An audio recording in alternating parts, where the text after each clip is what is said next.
The Carter family of Evergreen Hills was admired by many, a family that symbolized loyalty, hard work, and unity. At the center of this family was Mark Carter, the proud owner of a successful hardware business that he had built from scratch.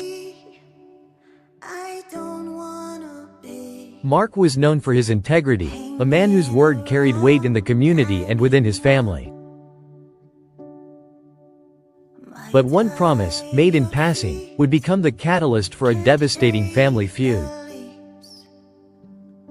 Mark's eldest son, David, had been a constant presence at the hardware store since he was a teenager. Over the years, David dedicated himself to the family business, often sacrificing personal opportunities to ensure its success. He believed the store was more than just a business. It was his father's legacy, one he intended to carry forward.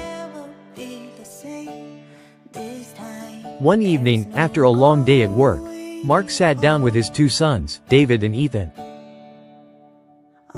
As they discussed the future, Mark turned to David and said, "Son, when the time comes, this business will be yours. You've earned it." To David, those words were a binding promise. But to Ethan, the younger, free-spirited brother who had no interest in the family business, they were just another casual remark. Life took an unexpected turn 2 years later when Mark passed away from a sudden heart attack. As the family grieved, they discovered Mark's will. It wasn't what David had expected. Instead of leaving the hardware store solely to him, Mark's assets were divided equally between his two sons. David was stunned. How could his father ignore the promise he had made? Anger and betrayal coursed through him as he confronted Ethan, demanding that he relinquish his share of the business. Ethan, however, saw things differently. To him, his share of the inheritance was a right, not a privilege. He had plans of his own, plans that required the money from his half of the business. What started as a heated argument between brothers soon spiraled into a legal battle. David sued Ethan, claiming that their father's verbal promise overrode the will. The courtroom became a battlefield where family secrets and emotions spilled over for all to see. David brought forward witnesses to support his claim, longtime employees, family friends, even a neighbor who had overheard Mark talking about passing the business down to his eldest son.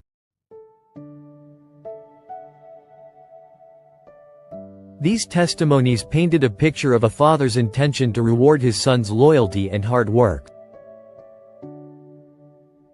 Ethan, however, had the law on his side. He argued that while his father's words may have been heartfelt, they were not legally binding. The will was a written document, properly executed, and it divided everything equally. As the trial dragged on, the cracks in the Carter family's perfect image widened. Witnesses revealed conflicting accounts of Mark's intentions. Some said he wavered between his sons, while others claimed he didn't want to show favoritism. Speculation about David's influence on his father's decision added to the tension. After months of arguments, testimonies, and emotional turmoil, the judge ruled in Ethan's favor. The lack of documented evidence made it impossible to overturn the will. Ethan, uninterested in the family business, sold his share to an outside investor. He walked away with a substantial payout, leaving Evergreen Hills behind for a fresh start. David was left with only half of what he believed was rightfully his. To make matters worse, the new co-owner began implementing changes that clashed with David's vision for the business. The hardware store, once a symbol of the Carter family's unity, became a painful reminder of the promise that had torn them apart. The brothers have not spoken since the court's decision.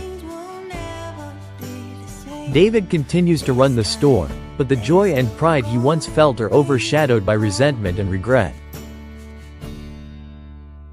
Ethan, now living in a different state, often wonders if he could have handled things differently.